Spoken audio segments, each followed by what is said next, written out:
Today we are talking about terms and relationship in prismatic relation higher secondary school.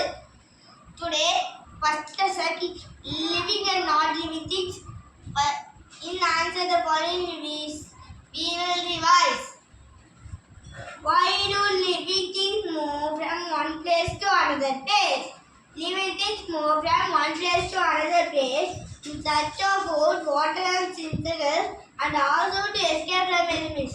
அப்படின்னா உயிர் வாழக்கூடிய பொருட்கள் அதுவே நடந்து போய் ஒரு பிளேஸுக்கு போய் அடுத்து இன்னொரு பிளேஸுக்கு போய் அப்புறம் ஒரு ஃபுட்டு தேடி கண்டுபிடிச்சி வாட்டர் கண்டுபிடிச்சி அப்புறம் அதை பிடிச்சி அப்புறம் அந்த எனிமீஸ்ல இருந்து எஸ்கேப் ஆகிறது தான் இந்த கொஸ்டினோட அர்த்தம். அது செகண்ட் கொஸ்டின் போலாமா? Why do living things need food? Living things need food to get the energy and to carry out all the activities. Living things உயிர் வாழ்ற பொருட்கள் அதுக்கு சாப்பாடு வேணும், அதுக்கு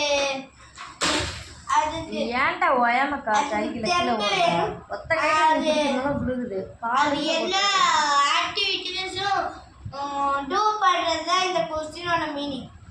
அது மூணாவது கொஸ்டின் போனேன், அதான் தேடுவாங்க, மறுபடியும் சொல்ல மாட்டேன். What is a seeding? A seedling is a small plant reaching out from a seed. அப்படின்னா a குட்டி plant is a குட்டி plant which அப்படின்னா என்ன, அது வளரும். அப்புறம் from a seedனா அது ஒரு சீட்லேருந்து வரணும். நெக்ஸ்ட் கொஸ்டின் போகிறேன். How do insects breathe? Insects breathe through arrows called spiracles on their body. First question. இப்போ அந்த கொஸ்டின் மட்டும் எனக்கு படிக்கல.